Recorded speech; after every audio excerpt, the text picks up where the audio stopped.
Hello friends, welcome back to my channel. আশা করি সবাই ভালো আছো, আমিও ভালো আছি। তো এটা আমি মনে করছি একটা আর্জেন্ট ভিডিও। এবার তোমরা যেটা যেভাবে দেখো সেভাবে দেখো, কিন্তু আমার কাছে এই ভিডিওর আর্জেন্সিটা অনেক বেশি। কাজেই যে যতটা পারো এই ভিডিওটা শেয়ার করার চেষ্টা করো। কেন বলছি সেটা তোমরা ভিডিওটা পুরো দেখলে বুঝতে পারবে, পুরো শুনলে বুঝতে পারবে, আর স্কিপ না করার চেষ্টা করো। আর আমি আমার বক্তব্য ক্লিয়ার রাখতে চেষ্টা করব খুব ছোটোর মধ্যে এই ভিডিওটা করে। এইবার দেখো, ফার্স্ট আমি আমার পয়েন্টে চলে আসছি। দুদিন আগে যখন আমি ঈশানীর ভিডিও বা পোস্ট যেটাই বলো না কেন দেখলাম, তারপর বং জয়শ্রীর একটা ভিডিও দেখলাম, প্লাস আমি ফেসবুকে গিয়ে কিছু তথ্য সংগ্রহ করার চেষ্টা করলাম। তো সব মিলে যেটা বুঝলাম যে ঈশানী একটা বিশাল চিটিংবাজের পাল্লায় পড়েছে, এবং সেখান থেকে সে নিজেকে সেভ করার জন্য প্রতিদিনই যুদ্ধ করে চলেছে, এবং অতিষ্ঠ হয়ে বাধ্য হয়ে ওই কমিউনিটি পোস্ট, যেটা কিনা ডিলিট হয়ে গেছে, কিন্তু ফেসবুকের পোস্টটা রয়েছে। ঠিক আছে, তো এইগুলো করে ও নিজেকে সেভ করার চেষ্টা করছে, কারণ ওর জীবনে একটা চিটিংবাজ এসে জুটেছে। ঠিক আছে, এইবার ছেলেটা যে কী পরিমাণ ফ্রড সেটা ওর মোবাইলের হোয়াটসঅ্যাপের চ্যাটিংয়ের স্ক্রিনশটের মাধ্যমে আমাদের সঙ্গে শেয়ার করেছে। হ্যাঁ, আমিও অলরেডি সেগুলোকে আমার সংগ্রহে রেখেছি, কারণ আমি যেহেতু ওদেরকে নিয়ে ভিডিও করছি, কাজে এগুলো আমার কাজে লাগবে, তাই না? তো সেই জন্য এখন অনেকেই বলতে পারে আমি তো এদের কোনোদিনই পছন্দ করতাম না, এদের পাকামির জন্য, তাহলে আজকে কেন মেয়েটার হয়ে ভিডিও করছি? কারণ মেয়েটা বিপদে পড়েছে।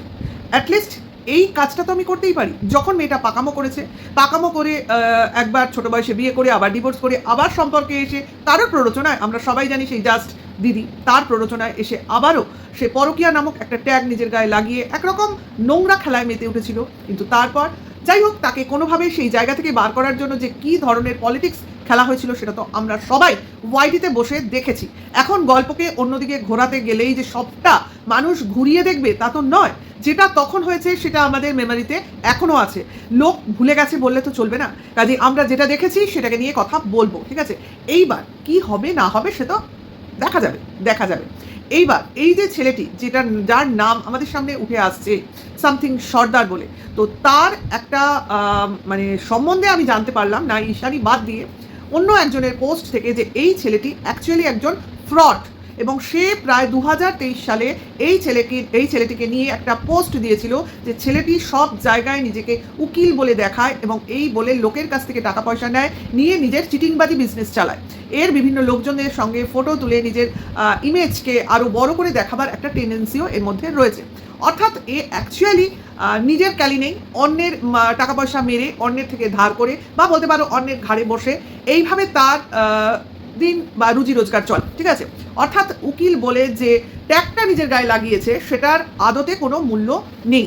ঠিক আছে, এইভাবে সমস্ত পোস্ট আমি পেয়েছি, যেটা আমি তোমাদের সঙ্গে অবশ্যই শেয়ার করব আমার থাম্বনেলে। ঠিক আছে, আমি চেষ্টা করব এই পোস্টটা তোমাদের থাম্বনেলে দিয়ে তোমাদের দেখাতে। ঠিক আছে, এইবার ঈশানী যে সত্যি কথা বলছে সেটার সঙ্গে এই পোস্টটা যে কীভাবে ট্যালি করছে সেটা তোমরা নিজেরা বিচার বিবেচনা করে নিও। ঠিক আছে, এইবার দেখো, এই যে ঈশানী, রিমি, রিতম, এদের নাম একসঙ্গেই আমরা জানতাম। কাজে ঈশানীর নাম যখনই এসছে সঙ্গে সঙ্গে আমি রিতমের ভিডিও মানে চ্যানেল সার্চ করেছিলাম, এটা এসে যায়, কারণ এদের সঙ্গে একসঙ্গেই তো ঝামেলা চলছিল।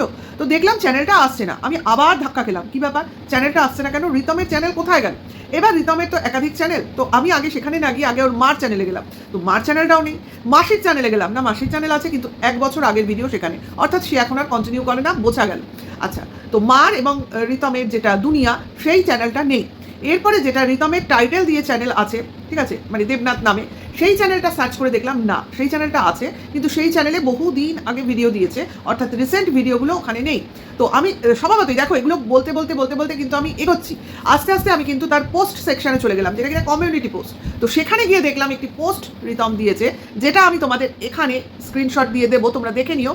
সেখানে ও একটা পোস্টের মাধ্যমে বলেছে যে ওর চ্যানেলটা ইউটিউব থেকে সাসপেন্ড করা হয়েছে, কিন্তু কোনো অজ্ঞাত কারণ বশত, অর্থাৎ কী কারণ সেটাও জানে না, তার জন্য ও টুইট করছে, কিন্তু কোনো রকম ফিডব্যাক ও পায়নি, এবং দর্শকদের কাছে ওর রিসেন্ট প্রবলেমটা তুলে ধরেছে।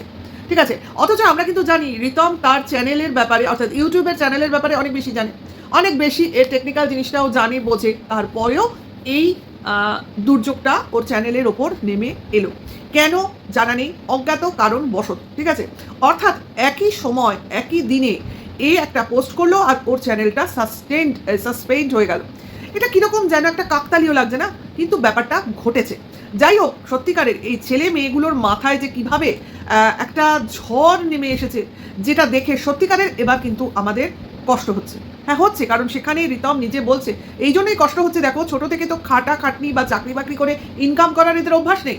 এরা জানে ইউটিউবে নিজের মুখ দেখাবো, নাচবো, হাসবো, খেলবো, গাইবো, অভিনয় করবো, আর প্রেম খেলা দেখিয়ে বিয়ে থা করে একে ওকে ঠকিয়ে বা বন্ধুবান্ধব জুটিয়ে এইভাবে দর্শকদের মনোরঞ্জন করে রোজগার করব। সেইখানে যে চ্যানেল এদের ভাত রুটি রোজগার, সেই চ্যানেল যদি বন্ধ হয়ে যায় তাহলে এদের মানে জীবনে ঝড় ছাড়া কি নেমে আসবে, মানে মাথায় আকাশ ভেঙে পড়ার মতো দুর্যোগ নেমে এসেছে। না, এখন কিন্তু সত্যিকারেরই মনে হচ্ছে যে অত্যাধিক বেশি এদের সহ্য করতে হচ্ছে। কিন্তু আমি বলবো যে ভাই তুমি যথেষ্ট ছোট আমার থেকে, অন্য কোনো পন্থা ব্যবহার করো, অন্য কোনো রাস্তা যেটা দিয়ে গেলে তোমার আর কারোর মানে মুখাপেক্ষী হয়ে থাকতে হবে না। অর্থাৎ নিজের রোজগার, নিজের হাত, নিজের পা, সেখান থেকে আমি খাটনি করব, আমি রোজগার করব। এই ইউটিউব, এই পাবলিক প্ল্যাটফর্ম, এই সোশ্যাল মিডিয়া আমার মনে হয় এখন এদের পক্ষে একটুখানি কঠিন ব্যাপার হয়ে যাচ্ছে, তাই না?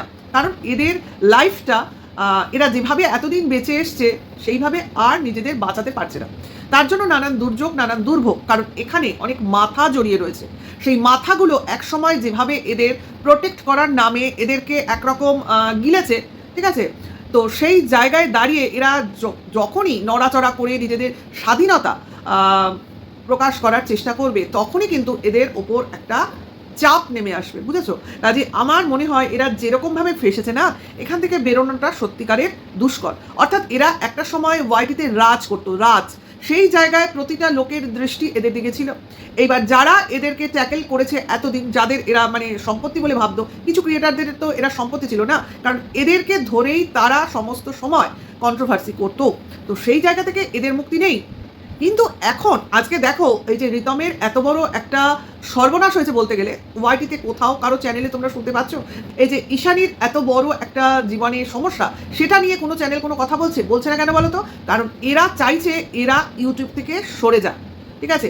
এই যে আমরা কিছু কন্ট্রোভার্সি ক্রিয়েটার আছি যারা কিনা দোষকে দোষ, গুণকে গুণ বা ভালোকে ভালো, খারাপকে খারাপ বলার একটা মানে চেষ্টা করি, আমি বলবো না, বলি চেষ্টা করি, তো তারাও যদি চুপ করে থাকি তাহলে এই যে যারা সত্যিকারের এদের ধ্বংসের পিছনে রয়েছে, তারা তো মানে আরও বেশি লাই পেয়ে যাবে, আমার কথায় লাই পেয়ে যাবে, এবং এই লাইটা এদের পেতে দিলে চলবে না। আরে কাউকে শাস্তি দেওয়ার নামে তাকে ধ্বংস করে দেওয়াটা তো উদ্দেশ্য হতে পারে না। আমি তারা অন্যায় করছে তাদের বোঝাবো, তাদের সঠিক পথে নিয়ে আসবো, নাকি তাদের টোটালি একদম শেষ করে দেবো? এটা তো কোনো শেষ হতে পারে না, তাই না? এখানে তো হিটলারি শাসন চলতে পারে না। আমি কাউকে শাস্তি দেওয়ার নামে তাকে মৃত্যুদণ্ড দেবো, এটা কোনো হিটলারের আমলে হলেও এই আমলে হওয়াটা আমরা মেনে নিতে পারি না, ঠিক আছে? কারণ আমরা গণতান্ত্রিক দেশে বাস করি, সেখানে আমাদের মুখের উপর কেউ স্ট্যাম্প মারতে পারে না। কাজে এই যে কতগুলো অন্যায় চলছে, চুপে চাপে চলছে, সেটার প্রতিবাদ কিন্তু হওয়া প্রয়োজন। যারা বলবো বলে ভাবছো তারা চুপ থেকো না, ডিসেন্ট ওয়েতে বলো, কিন্তু দর্শকদের বোঝাও যে এখানে কিছু লোক আছে শুধুমাত্র মাথায় চড়ে নিজেদের নাম করতে এসেছে, কারোকে শেষ করতে এসেছে, কারোকে বাঁচাতে আসেনি। আজকে যে এই বেচু বাঁচার চেষ্টা করছে না, ও বুঝতে পারছে না যে আমরা যারা কন্ট্রোভার্সি ক্রিয়েটাররা ওকে নিয়ে কন্টেন্ট করতাম, তারাও আজকে করতে ভালো লাগছে না, তাদেরও আজকে করতে ভালো লাগছে না। কেন না? বেচু তো একা কোনো কন্টেন্ট দিতে পারে না, তো সেখানে তাকে নিয়ে বলা মানে জাস্ট বোরিং লাগে। কাজে এইভাবে চলতে চলতে একদিন বেচুর চ্যানেলও শেষ হবার মুখে চলে আসবে। কারণ কেউ বলছে এদের নিয়ে কন্ট্রোভার্সি করো না, এদেরকে ছেড়ে দাও, এদের দেখো না। এটা কি বেচুর কানে গেছে? যাচ্ছে কি? বেচু দেখছে কি? কাজে কে কাকে কিভাবে শেষ করে, গিলে খায়, সেটা যদি বেচু এখন বোঝে, তাও বেচু কিছু করতে পারবে না, কারণ বেচুর যা হবার হয়ে গেছে। এখন বেচু যে পয়সাটা তার ব্যাংক ব্যালেন্স হিসেবে রেখেছে, সেইটাকে যদি সাবধানে সুরক্ষিতভাবে রাখতে পারে, অর্থাৎ ওর গ্রিপে এখন অবধি যা কিছু যেটুকু আছে সেটুকু যদি ও সামলে রাখতে পারে, তো বেঁচে গেল। কারণ চ্যানেল তো ওর বেশি দিন চলবে না, থাকবে না বলবো না, চলবে না। আর খুব তাড়াতাড়ি যদি ওর বুদ্ধি কাজ করে, এই কেসের হাত থেকে মুক্ত করে নিক নিজেকে। এর বেশি ফায়দা লুটবো ভেবে নিজেকে আরও এদের ফাঁদে পড়তে দেওয়া একদমই উচিত হচ্ছে না। জানি না বেচুর বোধোদয় হবে কি হবে না, নাকি অলরেডি কোনো জিনিসে ফেসে রয়েছে যেখান থেকে ও কোনোভাবেই বেরোতে পারছে না, বলতে পারছি না। কারণ ইচ্ছে থাকলেও উপায় নেই, এই জিনিসটা আমি বেচুর মুখে দেখতে পাচ্ছি। যাই হোক, এটুকু তোমাদের বলার ছিল। আর অবশ্য করেই তোমরা এই স্ক্রিনশটগুলো অবশ্য করেই ফলো করো, আমার থাম্বনেলটাও দেখো, কারণ এই ফ্রড ছেলেটা বহুদিন ধরেই এরমভাবে সোশ্যাল মিডিয়ায় ঘুরছে, এবং কারোর দ্বারা কিন্তু এ অনেকটা বেড়েছে বা বেড়েছিল। এবার এর হাত থেকে মুক্ত হওয়ার জন্য ঈশানী চেষ্টা করছে, জানি না ও কতটা ওর চেষ্টা সফল হবে, ঠিক আছে? এখন যে বং জয়শ্রী চেষ্টা করেছিল এটাকে নিয়ে বলতে, কিন্তু আমি বলবো জয়শ্রীকে, যে এরকম ডাইরেক্ট কাউকে বলা যায় না। সবাই জানি, আমরা ওয়াইটিতে সবাই জানি কে কি করেছে, কার পেছনে কি ছিল, কে পেছন থেকে কি করেছে। কিন্তু এখন এখন সোসাইটিটা এমনই হয়ে গেছে যেখানে তুমি ডাইরেক্ট কাউকে কিছু বলতে পারবে না, ডাইরেক্ট কাউকে আক্রমণ করতে পারবে না। দর্শকদের বোঝাও, এটা ওয়াইটি, এখানে দর্শকদের বোঝাতে হবে। ডাইরেক্ট কাউকে বলে আমার কি দরকার, আমি কে, আমার কথা কেন শুনবে। এখানে একমাত্র যদি কেউ কিছু করতে পারে তো ভিউয়ার্সরা কিছু করতে পারে, যারা একমাত্র লোককে আহ্বানও জানাতে পারে তাদের আদর সম্ভাষণের দ্বারা, এবং তারাই এই ওয়াইটিতে বসে কিছু লোককে দূর করতে পারে, বলতে পারো তাড়াতে পারে। ঠিক আছে, সেটাই সঠিক পন্থা হবে। শুধুমাত্র চেঁচামেচি করে গালাগালি করে, যেটা বহুদিন আগে চলতো, এখন আর সেটা চলবে না, চলবে না। কারণ দর্শকরা মনে হয় একটু চেঞ্জ হয়েছে। তো সেই জায়গায় দাঁড়িয়ে কাউকে সুযোগ করে দিয়ে নিজেকে বিপদে ফেলাটা কিন্তু কোনো বুদ্ধিমানের কাজ নয়। ঠিক আছে, গালিগালাজ করলে নিজের শান্তি হয়, নিজের সন্তুষ্টি হয়, আমি বুঝলাম, কিন্তু তাতে কার কি যায় এলো? কারো তো কিছু যায় এলো না। কাউকে বা কেউ যে এখানে ফন্দি ফিকির করছে বা ষড়যন্ত্র করছে সেটা বোঝাতে হবে। গালিগালাজ করে তাকে বাজে বলতে গিয়ে নিজের মুখটাকে খারাপ করে তো কোনো লাভ নেই। ঠিক আছে, এটা আমার একটা বলতে পারো পরামর্শ, শোনা না শোনা তার ব্যাপার। ঠিক আছে, এইবার আমি চাইবো আমার এই ভিডিওটা আমার দর্শকরা, ঠিক আছে, যতটা সম্ভব বেশি বেশি শেয়ার করো। কারণ এখানে অনেক মাথা জড়িত রয়েছে একটা মেয়েকে শেষ করার পেছনে, কিছু ছেলে মেয়ের জীবন নষ্ট করার পেছনে। আর বলতে পারো এরা কি বিনা স্বার্থে করেছে? এদের স্বার্থ কি একদমই ছিল না? শুধুমাত্র এদের ভালো করার জন্য এসেছিল? তাহলে আজকে কেন এদের এই হাল? এটা আমার প্রশ্ন। কারণ এখানে অনেক কিছু গোপনে গোপনে হয়, তারপর সেটাকে পাল্টে নিজের ইমেজকে ভালো করার চেষ্টায় অনেককে দিয়ে অনেক কিছু বলায়। কিন্তু তাতে কি কিছু যায় আসে?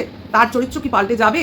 আগের কথা কি মানুষ ভুলে যাবে? তোমরা বলো তো, অবশ্যই কমেন্ট সেকশনে জানিও। তো ভিডিওটা এটুকুই, নেক্সট ভিডিও খুব তাড়াতাড়ি আবার আসবো।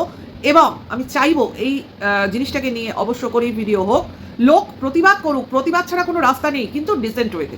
ঠিক আছে, কারণ মানুষকে বোঝাতে হবে তুমি তলায় তলায় চলছো, তোমার ফন্দি ফিকির কেউ বুঝতে পারছে না তা তো নয়, সবাই সব বুঝছে। অর্থাৎ ওই সঞ্জয়ের ভাষায় বলতে হয়, টুথপেস্টে কি নুন আছে? আছে, আমি এই নুনওয়ালা টুথপেস্টেই দাঁত মাজি। ঠিক আছে, ওকে, তা ভিডিওটা এখানেই রাখছি।